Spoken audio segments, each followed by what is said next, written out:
Olá, bem-vindos de novo à República Popular das Letras. Hoje nós vamos conversar com uma brasileira que é uma das mulheres mais conhecidas no mundo, ao lado de Carmen Miranda, Gisele Bündchen, a Marta do futebol, Sônia Braga e Dilma Rousseff. Tenho o prazer de recebê-la aqui, Lucélia Santos. Muito prazer. Muito prazer. Lucélia, é uma alegria a gente recebê-la aqui. O motivo imediato foi a peça que você está, nesse final de semana passado, apresentou em Brasília sobre as lutas do Chico Mendes, que foi um companheiro de lutas e que você teve a responsabilidade de projetar a imagem dele no mundo todo, não é? Tentamos. Lucélia, vamos começar. Eu queria começar lá do início dizendo o seguinte, que o Brasil perdeu uma grande médica e ganhou uma grande atriz mundialmente famosa e uma ativista do meio ambiente sem igual. O seu pai queria que você fosse médica, não é? Sim, eu não cheguei a ser médica. Isso eram aspirações, né? Aspirações da infância, da adolescência. E o meu pai, por se tratar de um homem muito humilde, com poucas letras. O meu pai era operário da Rodia, uma multinacional francesa, lá no ABC Paulista. Maurílio Simões dos Santos chamava-se meu pai. E um homem de uma grande generosidade, de uma grandeza, de uma nobreza, uma força moral únicas. E o meu pai queria que os filhos estudassem mais do que ele tinha tido oportunidade de estudar. Então, ele meio que colocou como padrão na família que os filhos deveriam ser médicos. Eu gostava de medicina, meu irmão mais velho, acabou se formando em medicina, e eu fiz até o vestibular para medicina, mas quando eu prestei vestibular para medicina, eu já era atriz, e já ensaiava até de madrugada as peças, já ia morrendo de sono para o cursinho, enfim, a minha vocação para medicina não vingou. Mas eu gosto de medicina, eu acho que eu teria sido uma boa médica. Que ótimo! E o que a levou ao teatro?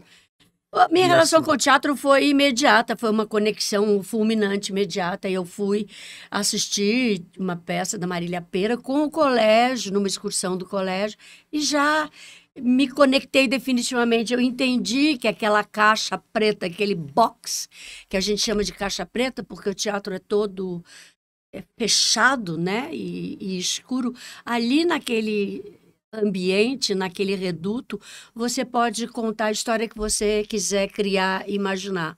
Depois eu fui estudar teatro, mas eu percebi imediatamente qual a função do teatro e como eu tinha tudo a ver com aquilo. Eu decidi, no dia que eu entrei num teatro pela primeira vez, que ali seria o meu meio de vida e que ali seria a minha forma de comunicação com a humanidade para sempre. Eu tinha 14 anos, eu era, portanto, muito nova.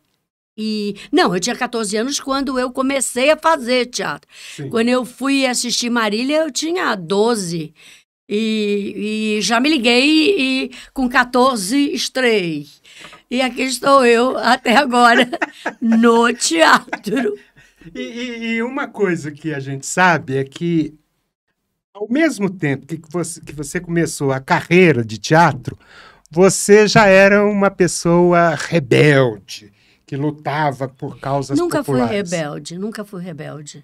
Ao contrário, eu sempre fui uma pessoa bastante cordata. Ah, sei. Eu tenho uma natureza de me indignar com as coisas que eu considero fora da curva. E geralmente ligada a questões sociais e à iniquidade social. Eu não consigo... Eu sou indignada com o ser humano, na Então, verdade. em vez de rebelde, troquemos para indignada. Indignada. Cabe mais. É porque rebelde tem uma conotação Subversiva. midiática. Não é subversiva. Rebeldia não é subversão necessariamente. Rebeldia pode ser excesso de ego, inclusive. Ah, sei. Eu nunca tive essa conduta. Eu sou, de fato, ligada ao que é essencial. Eu não sou uma pessoa midiática, entendeu? Sim, nesse Eu sentido. não vou atrás das... De qualquer sorte, já naquela época você ajudava a gente que precisava, movimentos populares e tal, né? Não, eu comecei a minha militância no Rio já, quando eu morava no Rio. E aí eu já era atriz da Globo, inclusive, em plena ditadura militar ainda. Foi quando eu comecei a visitar os presídios, porque eu me tornei muito amiga de uma esposa de preso político. A primeira campanha que eu fiz politicamente, que eu ajudei politicamente, foi uma campanha em que as mulheres, as esposas de presos políticos, irmãs, mães, esposas, filhas, se reuniram, as mulheres, sempre as mulheres, né? Se reuniram e foram a um general famoso que estava lá na atuante, eu não me lembro o nome dele, não era nem muito ligada, porque eu não conhecia mesmo a história. Foi ali que eu comecei a despertar para conhecer o que estava acontecendo no Brasil, de fato. Ali começou a minha militância, porque eu fui, na verdade, num ato de solidariedade com a minha amiga, porque ela estava grávida, inclusive, os 2 filhos dela nasceram com o marido preso na Frei Caneca. E é uma história muito trágica, porque quando veio a anistia e esse nosso companheiro foi libertado, em seguida ele viveu pouco a liberdade dele. Ele morreu de um ataque de coração dentro do túnel Rebouças. Ele tinha sido muito torturado. Quem é? Jimmy. Chamava Jimmy, mas era o nome dele, o codinome. O nome dele era Jorge Raimundo Júnior. Sei. E foi assim que eu comecei a prestar atenção. Mas já tinha prestado atenção quando eu estreiei no Teatro em São Paulo, isso em 72, que eu estreiei profissionalmente no Teatro Anchieta, no Sesc. Hoje é o Sesc Anchieta, ali na Rua Doutor Villanova. Eu ia para o teatro todo dia. Era teatro infantil. A gente fazia para as escolas, às 9, 10 da manhã. E eu ia de Santo André, onde nós morávamos, de trenzinho, aquele trenzinho de Paranapiacaba, até a Estação da Luz. Lá eu ia a pé até o teatro. E ali eu acompanhei muitas batidas policiais. Ali eu vi a ação do Fleury, meu Deus, que era um dos da polícia, comandantes da tortura. Da tortura. Ali eu eu vi aquelas cartazetes que eles usavam, procura-se no trenzinho que eu usava, na Estação da Luz, na estação toda. Eu achava aquilo uma tensão. E eu vi uma vez um túnel ser fechado para a batida. Eu acompanhei isso visualmente, porque eu andava na rua e eu vi uma batida uma vez, fiquei chocada, e eu vi que a gente vivia numa situação de instabilidade, de risco, de perigo. A população não estava segura nas mãos daqueles doidos militares. Eu estava ligada, mas também a gente sentia muito medo, porque ali naquele momento, ou as pessoas, os jovens, como eu, no caso, e um monte de amigos meus, pessoas que eu conheci no teatro. Ou você virava hippie, ia para as drogas, para a loucura, ou você virava guerrilheiro. Não tinha meio termo. Ou você ficava acuado, como a população em geral. A ditadura militar no Brasil foi um tempo muito duro, muito feio. E por isso é que eu gosto tanto de falar sobre isso para os jovens, para as novas gerações. Eu tenho me aplicado muito nesse momento, inclusive com a peça Vozes da Floresta, Chico Mendes vive, em mostrar para os jovens, muito jovens, para os adolescentes, e quero fazer disso um projeto escola. Acho isso importantíssimo. Porque essas gerações não sabem a história do Brasil, não conhecem a história do Brasil. Não está sendo ensinado. Houve agora na internet, nas redes sociais, nesse debate entre fascismo, novo fascismo e a esquerda, a negação por parte de um grande número de jovens, dizendo que não houve ditadura militar no Brasil, que isso é uma mentira. Uma ignorância fabricada. Mentira dos comunistas. Não é fabricada, esse é o problema, é parte da linguagem. As mídias sociais levam a isso tudo tem que ser muito pensado e repensado. Isso não se constrói assim, isso é parte de uma narrativa construída. Então, a gente tem que ter muita atenção. E por isso que, mais uma vez, eu uso o teatro para me comunicar sobre isso com os jovens. Os jovens têm que conhecer a história do Brasil, têm que conhecer a história da ditadura militar no Brasil, o tanto de pessoas que foram assassinadas, torturadas nos porões da ditadura. Tem que se falar sobre isso abertamente. E a culpa é nossa por termos acatado uma anistia irrestrita. Estão aí os mesmos fazendo bandalheira. O próprio Bolsonaro é um desses. Então, tudo isso a gente vai trabalhando ao longo da vida, e lá se vão 4 décadas de militância e de ativismo.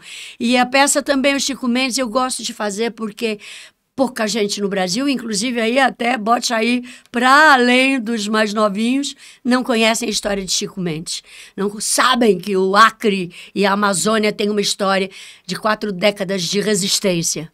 Então tem que saber, né? Daqui a pouco a gente vai voltar às Vozes da Floresta, mas eu queria retomar o fio mostrando quando você estourou no mundo com A Escrava Isaura. É uma novela que tomou realmente o mundo todo. Só na Alemanha ela foi projetada mais de 5 vezes. Tomou conta de 104 países. Tinham licença para levar ao ar a novela da Escrava Isaura, né? Eu queria que você contasse um pouco como é que você, de repente, saiu do Rio de Janeiro para o mundo. Olha, isso aí também são mistérios. Esses dados também são dados que têm que ser reavaliados. A Escrava Isaura passou por muito mais de 104 países. A Escrava Isaura passou rigorosamente por todo o mundo, menos a Índia, que a Índia tem um mercado muito restrito às suas próprias produções locais. Eles não compram nada externo. Fora a Índia, acho que 90% dos países do mundo viram essa novela. Então, um mistério. Você ganhou na China um prêmio, o Águia de Ouro, com a votação extraordinária de 300 milhões de votos. É verdade. Isso é verdade. Não é mentira, não. É verdade. Votos diretos. Não, e em plena... Aí o que é mais interessante, em plena... Final da Revolução Cultural. Eu fui a primeira estrangeira a entrar na China como pessoa grata. Nem a Elizabeth Taylor. A Elizabeth Taylor era namorada, essa história é muito legal, ela era namorada de um arquiteto americano que construiu o primeiro, e quando eu fui à China a primeira vez, único, hotel americano, hotel estrangeiro na China nos anos 80. Eu fui à China a primeira vez em 1985, recebeu o prêmio Águia de Ouro. E a Elizabeth Taylor andava por lá, porque o namorado dela foi quem construiu, chamava-se The Great Wall. O primeiro hotel grande. Quem vai à China há muito tempo conhece o The Great Wall. Eu acho que ele ainda está lá, reformado e tal. E então a Elizabeth Taylor não era conhecida na China. Que ótimo! Eu sempre conto essa história. Mas foi assim que eu entrei lá por causa da novela. E a novela passou por mais de 1 ano na China inteira. A história é fantástica. Uns chineses da televisão da Beijing TV, em Pequim, passaram no escritório da TV Globo em Londres. E o meu amigo Filipelli, que então era o gerente comercial das vendas da Globo Internacionais, estava de férias no Brasil com a família, eu acho. E o chinês chegou lá no escritório, tinha só uma secretária, devia ser um escritório pequeno. Aí ele começou a fuçar. E o que eu posso levar para mostrar na China? Aí a secretária falou, tem essa novela aí, dá uma olhada aí. Aí ele pegou a escravizaura e levou. Ele deixou o dinheiro lá. Quanto é? Sei lá. Deixou o dinheiro e foi... largou. E botou a escravizaura no ar, na TV de Pequim. Explodiu de uma forma que eles também não estavam preparados para isso. E como na China as televisões são provinciais, província na China é o que nós aqui chamamos de estado. Então, as províncias iam pedindo. Então, passou em Beijing. Aí, Shanghai pediu o que queria. Aí foi para a TV de Shanghai. Aí foi para a televisão de Chengdu. E aí foi circulando a China. Acabava uma fita... que passava, aí ia para outra província, para outra província, para outra província. E era um capítulo por semana. E não tinha aparelhos de televisão na China. O que tinha era um aparelho de televisão, como tinha uma geladeira num hotel. Era outra China, a que eu conheci. Era uma China agrária, era uma China horizontal e azul. No inverno e branca no verão. Todos se vestiam com o uniforme de Mao Tse. Era uma China em que o presidente da República, o primeiro-ministro, era igual ao porteiro do hotel que me recebia, ao cara que estacionava o carro, ao motorista. Eu conheci essa China fascinante. E foi nessa China que eu fui incorporada. Eu fui a primeira estrangeira com cara estrangeira a entrar na China com roupas coloridas. Olha que foi a primeira ida à China foi um acontecimento histórico. Eu fui passear despreocupadamente com o pessoal da Embaixada Brasileira na Grande Muralha. A gente não foi com segurança com nada. Eu queria conhecer a Grande Muralha. De repente, congestionou a Grande Muralha, eu não podia mais andar.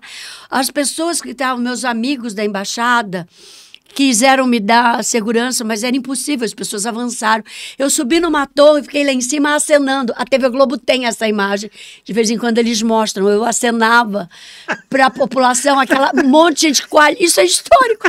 Coalhando a muralha, e eu acenando para as pessoas, e de repente um garoto escalou a torre, e tem imagem de um garoto passando. Você conhece a Grande Muralha? Eu estava assim num buraco, ele passou assim de um lugar para o outro, ele passou na minha frente. É incrível, a minha história na China é completamente única. E uma coisa que também se conta é que em função dessa sua celebridade lá, você ajudou a que o Brasil fizesse vários negócios com a República Sim, isso tudo Popular. é verdade, mas deixa eu só terminar de contar. Essa minha primeira viagem à China foi que eu recebi o prêmio Águia de Ouro. E eu tive um impacto, eu realmente, nessa China, isso é muito importante porque era uma China fechada culturalmente. A escravizaura, através dessa cara, foi o primeiro contato com a ocidentalização da cultura e com a possibilidade de um retorno a trocas culturais com outros países. Eles não executavam nem música internacional, Beethoven, Bach, Chopin, nada, nada. Era tudo, a ópera chinesa era feita sem as máscaras e as maquiagens e a indumentária. Os artistas se apresentavam de uniforme azul, eu assisti assim, naquele teatro gigante, cheio de escarradeiras. Eu assisti a ópera de Pequim com os artistas com a cara lavada e só tinha a orquestra chinesa e os cantores, mas eles nem usavam a indumentária. Olha, como eu fui parar na China nessas condições, foi algo assim histórico, muito maravilhoso, né? E aí entra o meu temperamento de ativista, de militante. Percebi que eu tinha eu voltei. Primeiro eu voltei para o Brasil e nunca mais achei que eu fosse a China uma segunda vez, porque era longe pra Isso aí caramba. era que ano? 1985. Meu filho tinha 3 anos de idade. O seu filho é também... Pedro Neschlin. É também ator, diretor de cinema. É ator, diretor e escritor. E agora também lutador de luta livre e de jiu-jitsu. Tá virando campeão de luta livre, meu Deus. Nunca imaginei, aos 40. Então, eu passei alguns anos sem voltar à China.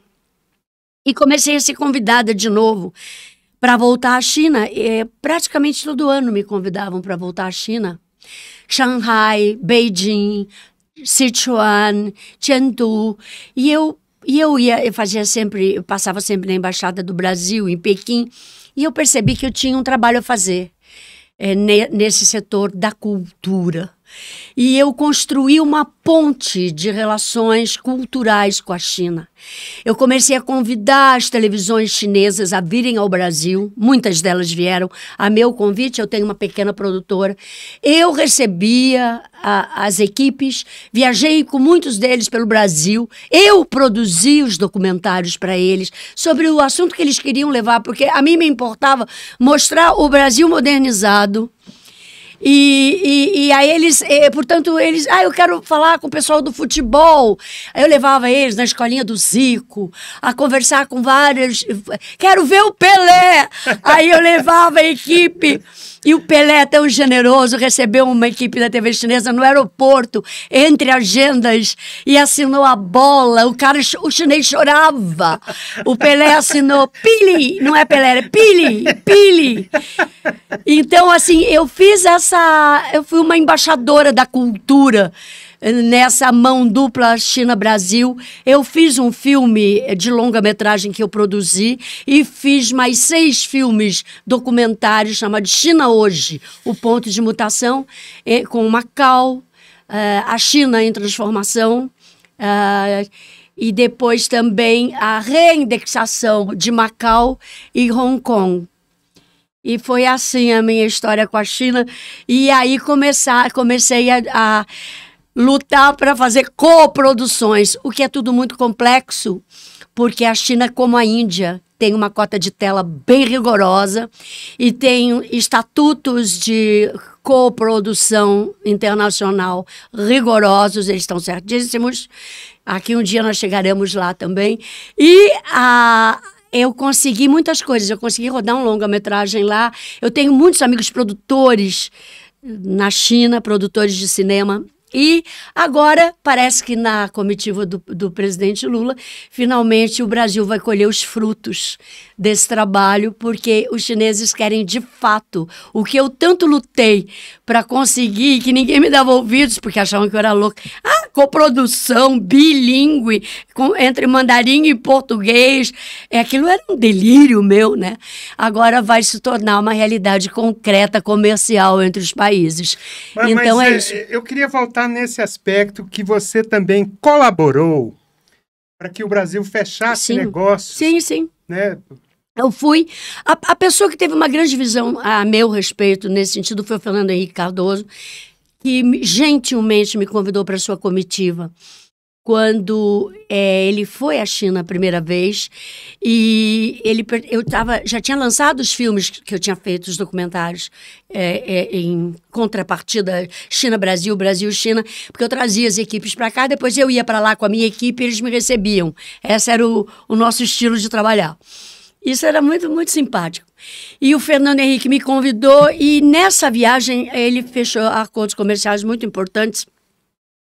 E tinha um cara, eu não sei se era o Li Pan, era alguém muito linha dura nas relações comerciais com o Brasil. E eles ficaram muito fascinados quando me viram na comitiva. Inclusive, eles quebraram o protocolo, porque o Fernando Henrique me botou junto com os ministros de Estado. Está lá uma foto sua com o Jiang Zemin. Jiang Zemin. Eu tenho foto com 2 presidentes da República, brasileiros e chineses, com o Jiang Zemin e com o Hu Jintao, com o Lula e com o Fernando Henrique Cardoso. E é histórico isso também. E quando ele me viu, era aquele protocolo chinês rigorosíssimo. Ele parou, ele não acreditou. Ele começou a gritar. Eu conheço ela. Ele falava, Fernando Henrique, eu conheço ela. Aí foi lá buscar a mulher dele. Aí trouxe, isso foi divulgado na imprensa mundial. Todo mundo viu que estava acontecendo alguma coisa estranhíssima. Que não era normal uma pessoa sair da fila, o presidente da China. Foi lindo, lindo. Foi um momento assim, glorioso. Aí o Fernando Henrique relaxou completamente, porque até o linha dura do exército lá também deu uma relaxada e tudo fluiu muito bem. Foram grandes acordos, inclusive Embraer, tudo isso. Eu fui na fábrica de foguetes lá atrás, acho que lá nos primórdios, em 88, acho. Eu fui à China 25 vezes nessa relação cultural Brasil-China, China-Brasil. E, portanto, eu gosto muito da China. Eu gosto muito do povo chinês. Eu considero a China um pouco minha família. É um pouco... uma segunda cidadania. Terceira, né? A segunda é Portugal, que eu sou cidadã portuguesa também. Mas a China eu também... Não, e a Rússia também queria me dar cidadania. Pois é, eu queria fazer uma pergunta que é absolutamente provocativa e você responde se quiser. Tendo em vista que você é uma celebridade no Brasil, na China, na Rússia e na Ucrânia, sim, que tal você pegar o braço do Lula para ajudá-lo a construir essa questão da paz ali na guerra? Eu gostaria de te falar, eu não posso pegar o braço do Lula. Quem tem que pegar o meu braço é o Lula. Ele é o presidente da República, ele é autoridade. Isso eu falo na minha peça. Ele é autoridade, ele impõe respeito. Então eu sou uma... Inclusive... Mas você toparia? Não, eu acho que... eu não sei te responder essa questão. Eu tenho muitos amigos na Ucrânia e tenho muitos amigos na Rússia. Inclusive, quando eles queriam lançar a vacina russa deles, eles queriam me usar como garota propaganda no Brasil para vender a vacina deles. E é muito doida a minha história com a Rússia e com a Ucrânia. Eu fiquei muito amiga dos ucranianos. Tenho muitos amigos lá, sobretudo na TV ucraniana. Porque em 2018, na eleição do Haddad, eu fui convidada por um jornalista ucraniano que veio ao Brasil e fez 34 filmes só sobre o Brasil. Komarov. Dmitry Komarov. Dmitry. E ele virou meu amigo de frequentar a minha casa. E ele veio ao Brasil e nesses 34 filmes, ele queria fazer sobre a minha história. Primeiro eu falei, ai, cara chato. Depois eu vi como ele era, o trabalho dele. É porque ele falava muito rápido em ucraniano comigo, eu ficava exausta. Aí depois eu vi que ele tinha um trabalho extremamente consistente. Nós filmamos durante 4 dias no Rio de Janeiro, viajei com ele para uma porra de uma fazenda, que ele achava que tinha sido a fazenda onde eu gravei Escravizaura. E eu disse, Dmitry, não foi aqui que eu gravei Escravizaura.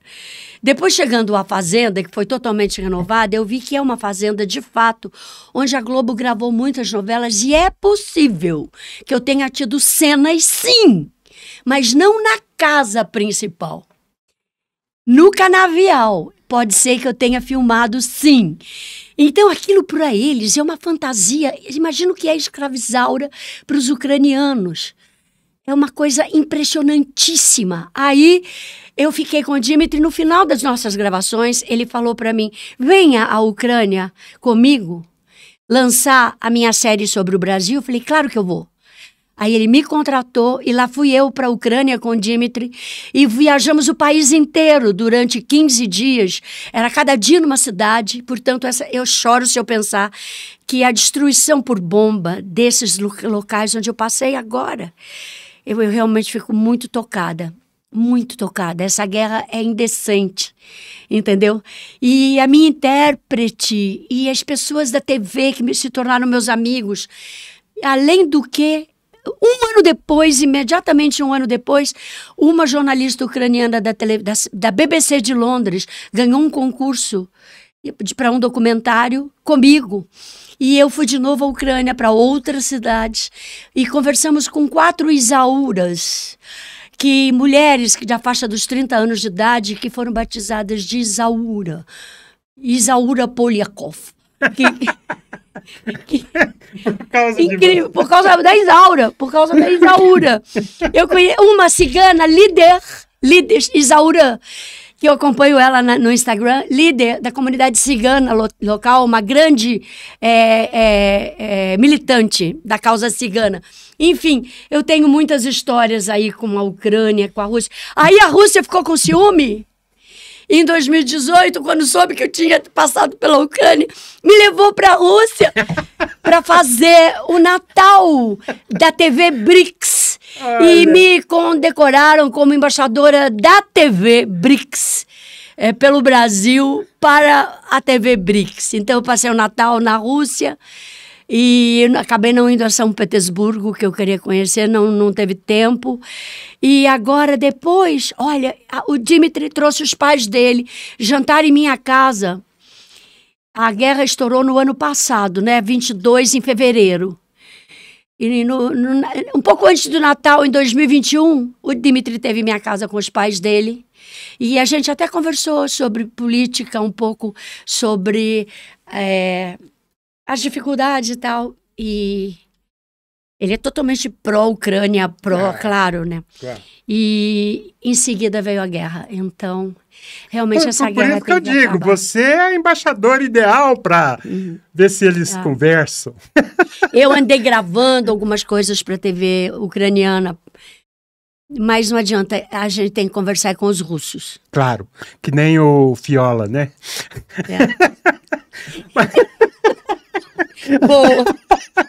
Mas olha, eu queria passar agora. Aqui você está sentada ao lado do Nelson. Porque você foi uma das melhores intérpretes do Nelson. E uma vez ele disse que você é um fenômeno da natureza.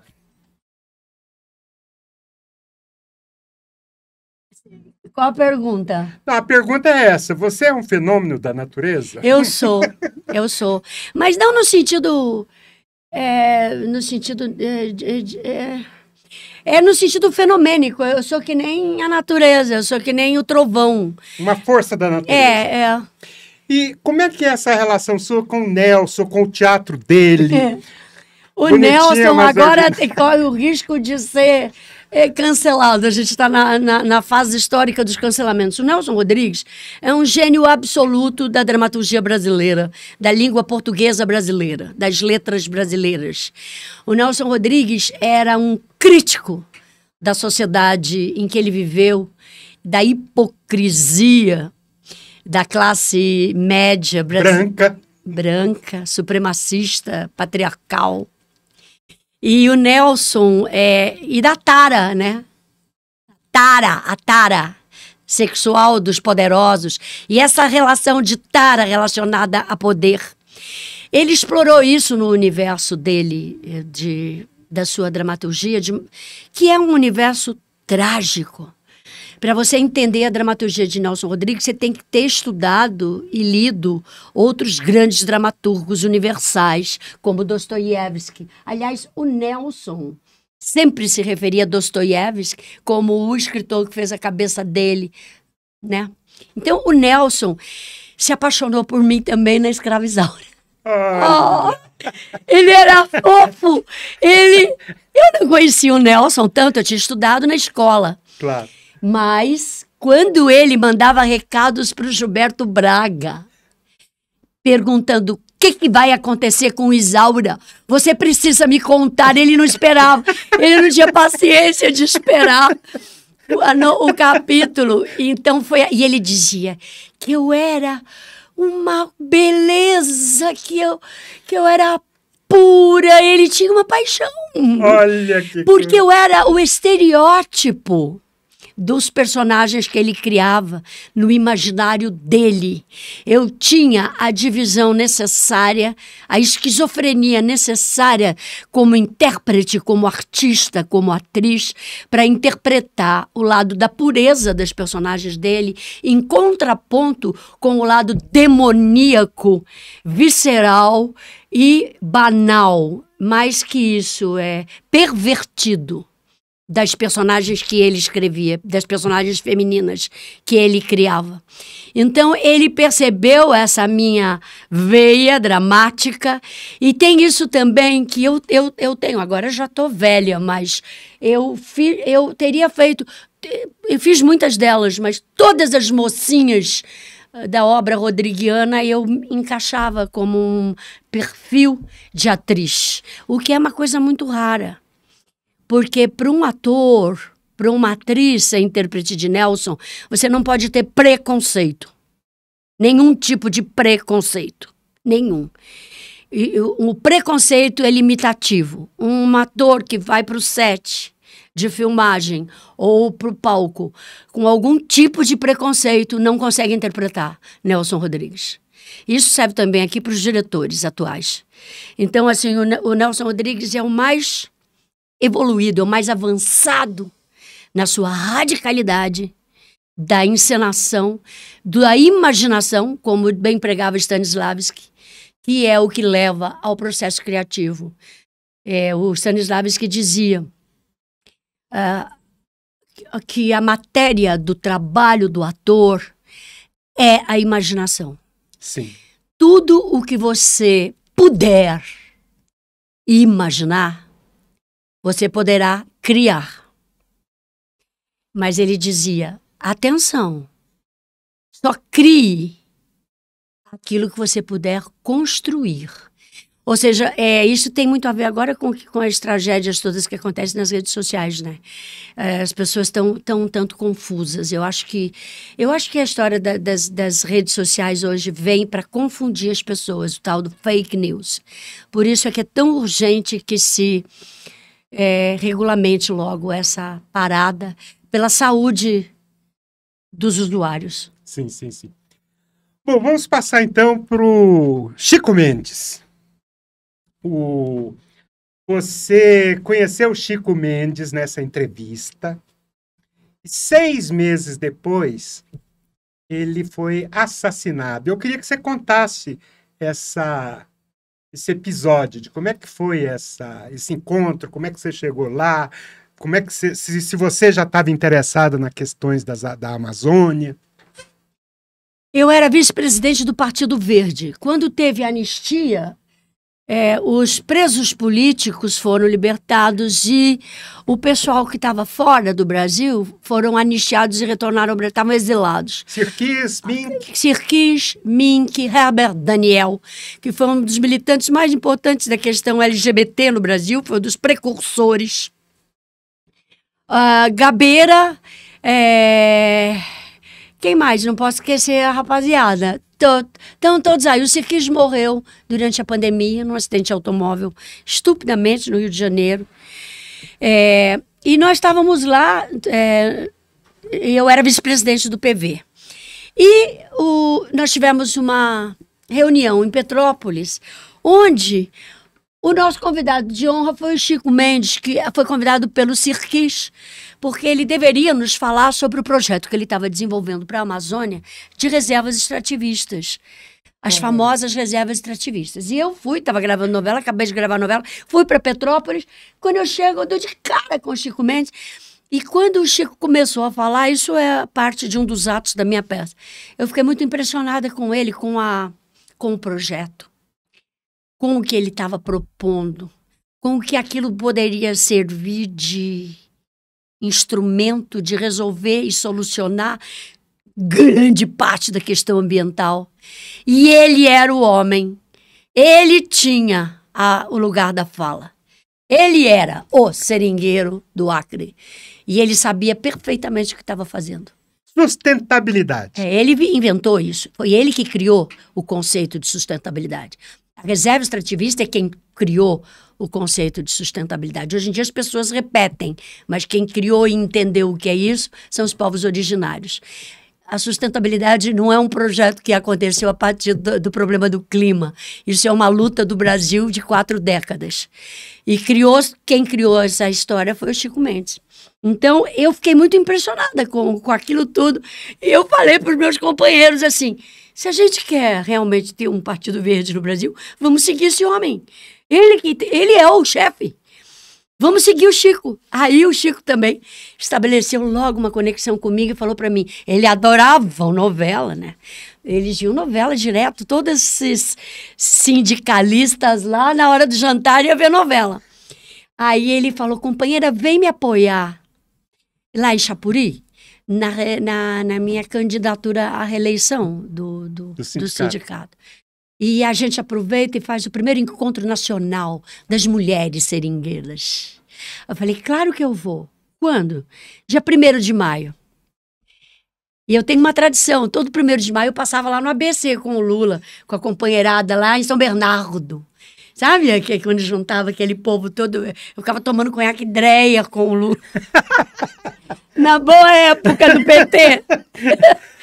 E aí o Chico... Falei, eu vou. Assim, você vem? Vou, claro que eu vou. Do 1º de maio desembarquei em Rio Branco. Esse é o terceiro ato da minha peça. E o Chico já estava me esperando na porta do avião. Ele deu um jeito, entrou, foi me pegar na porta do avião, ficou excitadíssimo com a minha chegada. E aí eu percebi que não se tratava de uma reeleição do Chico ao sindicato.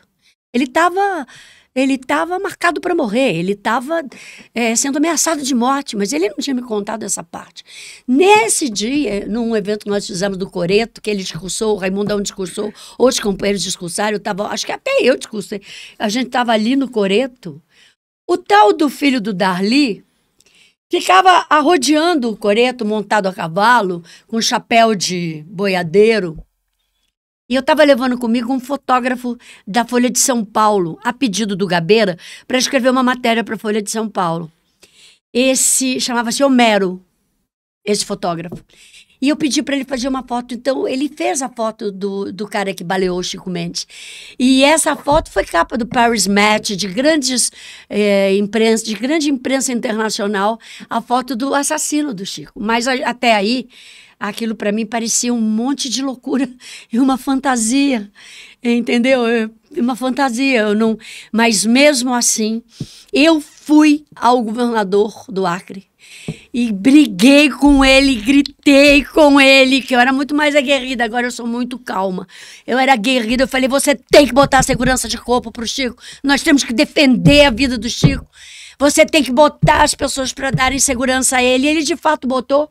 Tanto que o Chico, quando foi assassinado, ele estava jogando dominó com o segurança dele, que foi jantar às 6 da tarde. Aí o Chico foi tomar banho e o pistoleiro estava de tocaia, o cara que baleou o Chico. Quando eu percebi, também esse é o terceiro ato da minha peça, o clima, eu realmente decidi fazer essa entrevista. Eu tenho uma entrevista muito longa com ele, na casinha dele lá, a casinha azul e rosa, e eu reconstruo no meu cenário o ambiente daquela colocação, da casinha do Chico, por dentro. E eu fiquei 34 anos guardando essa entrevista, eu não conseguia nem ouvir.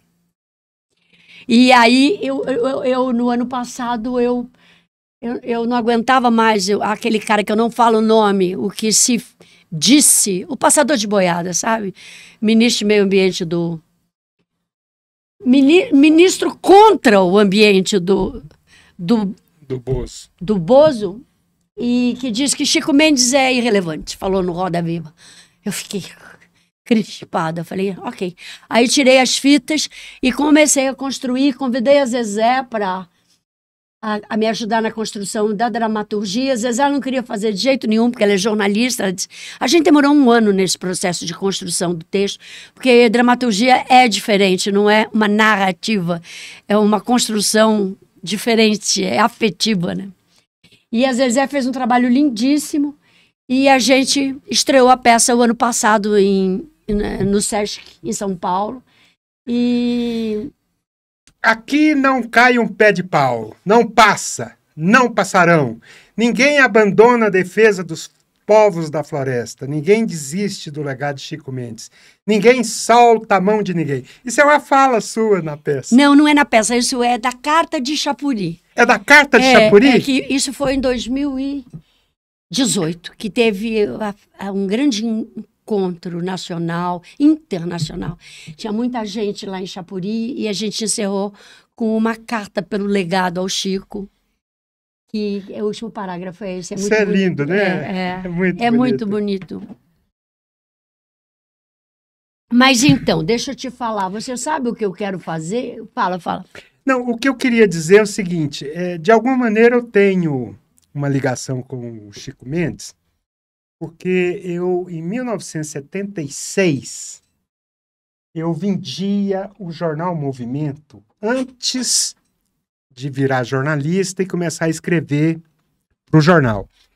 Esse cara aqui é Saulo Petean, jornalista aposentado que hoje mora na China, e que levava para o Chico Mendes os jornais alternativos em 1977. O Varadouro, o Movimento. Então, eu vendia o jornal Movimento em Anápolis e o Chico vendia o jornal Movimento lá em Chapuri. Foi um jornal de combate à ditadura militar. Tinha no conselho editorial o Chico Buarque, Audálio Dantas, André Foster, o Alencar Furtado, o Fernando Henrique Cardoso. E isso é muito interessante, porque tem essa ligação, né? E tem uma carta que o Chico manda para o Peter Fry, da Fundação Ford, no Rio de Janeiro, em que ele conta, na última página aqui, que foi a partir do nosso conhecimento com o companheiro Saulo Petean, já como jornalista e repórter fotográfico da agência F4 de fotojornalismo, morando no Acre desde 77, que a gente começou a se entrosar mais na causa da organização dos seringueiros para fazer frente ao jugo da escravidão e à exploração imposta pelos patrões e à voracidade do capitalismo em destruir a Amazônia, através do trabalho que fizemos juntos como correspondentes e distribuidores do extinto semanário Movimento, da imprensa alternativa da década de 70. Então, o jornal Movimento teve um papel muito interessante. Depois eu vou te passar uma cópia dessa carta que ele entregou lá na Fundação Ford. Incrível. Esse aqui é uma capa do jornal Movimento, aqui em 1978, na luta da anistia. E essa é a Zezé Vaz, que fez a dramaturgia da peça, né? Vozes da Floresta.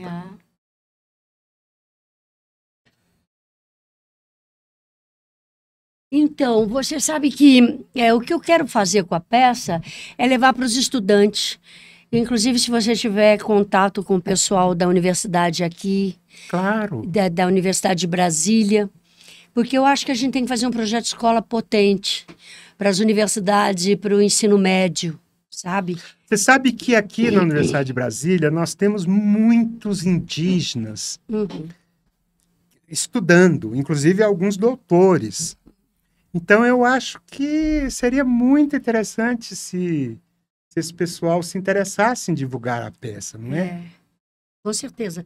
Mas mais que isso, tem que fazer uma coisa profissional mesmo. Tem que levar o espetáculo como ele está montado para essa audiência, para essa plateia, para os estudantes. Estudo fundamental, universidade, porque eu fiz isso com o Timor-Leste, um filme, você está mostrando o Xanana, eu fiz um documentário sobre o Timor-Leste em 2000, eu fui lá e fiz um documentário importante, e importante porque também foi logo depois que o país tinha sido totalmente destruído pela Indonésia. O Xanana Gusmão é o líder da independência do Timor-Leste. Ficou preso 10 anos em Jacarta. E ele é pintor também, ele é poeta, pintor e foi guerrilheiro, ele foi revolucionário. E o Xanana, nós nos tornamos amigos, eu fui para o Timor para fazer o documentário e depois o documentário chama-se Timor-Leste, o massacre que o mundo não viu. Aí eu viajei o Brasil inteiro com o filme e fiz para muitos estudantes, sobretudo no Rio Grande do Sul, nas universidades. O filme, mas como é filme é mais fácil, porque o filme ficava rodando durante um mês no local. Aí eu ia uma vez para fazer um grande debate juntando num teatro grande a estudantada. Agora com a peça é diferente. Ou eu tenho que levar para grandes espaços e lotar, ou fazer várias sessões, mas eu queria que os estudantes pudessem ver. Que ótimo. Chico Mendes. Que ótimo. Aqui você está com o Fidel. Lá em Cuba, a escrava Isaura também fez o maior sucesso. Inclusive, conta-se que uma vez lá eles suspenderam o racionamento de energia elétrica para que as pessoas pudessem ver alguns capítulos. As pessoas contam cada história. Eu nunca sei se essas histórias são verdadeiras. Deve ser, né? Mas é verdade. Aqui você com o Lula. É. Isso lá, que acho que a campanha de 89. Que ótimo, na época do Bisol. É. Aqui com o Jiang Zemin. Jiang Zemin, é. Você está ali atrás. Aspásia Camargo. Aspásia Camargo, aqui à direita, né? É. Olha só. É, essa viagem à China foi incrível. Lucélia, foi realmente muito legal recebê-la aqui na Muito República obrigada. Popular das Letras. Esse nome tem a ver com a China? Olha, tem. Você sabe que eu sou comunista desde criancinha. E eu sempre fui da linha chinesa. Ah! Então, eu descobri uma coisa interessante que é o seguinte: República das Letras foi uma instituição desde o século XVI, XVII para cá, até as guerras napoleônicas, que era a troca de correspondência dos grandes intelectuais da Europa e depois dos Estados Unidos, desde lá do Erasmo de Roterdã, Spinoza, Oldenburgo, Leibniz, Newton, esse pessoal. Não tinha, evidentemente, o WhatsApp na época, então era por carta. E isso ficou conhecido como República das Letras. Uhum. Eu, então, quando o Henrique me convidou para fazer o República, esse podcast, eu falei assim, podia ser República Popular das Letras. A gente estava muito focado em literatura mesmo. Embora a gente fale aqui de música, ciência, linguística, etc. E aí eu botei República Popular das Letras. Falei, isso é bom. Porque também, evidentemente, tem a República Popular da China. É, claro. E aí eu falei, mas será que alguém já usou esse termo? Pode ser que, né? Porque... Aí eu fui pesquisar e descobri uma pessoa que usou. Quando eu descobri, eu falei, agora que vai chamar República Popular das Letras mesmo. Foi o seguinte, o tal do Olavo de Carvalho tinha lançado um primeiro volume de trabalhos do Otto Maria Carpo, que ele acusava os comunistas de ter sequestrado para eles, porque o Otto era católico, etc, etc. E aí ele lançou esse livro com uma longa prefácio, um longo prefácio, etc. E a crítica não deu a menor pelota, porque nunca levaram o Olavo muito a sério. E aí ele acusou a turma que deixou de comentar o livro dele de República Popular das Letras para desqualificar, né? E aí eu falei, então vai ser isso mesmo. Aí eu botei esse nome. É muito bom, né? E a sua ligação com a China, né? E a minha ligação com a China. A minha ligação com a China já antiga. Muito bom. Lucélia, então muito obrigado. Sucesso. Obrigada. Vamos ver o que a gente pode fazer para deixar cada vez mais popular as Vozes da Floresta, né? Sim, impulsionar. Impulsionar, tá ótimo. Gente, e assim nós terminamos esse papo excelente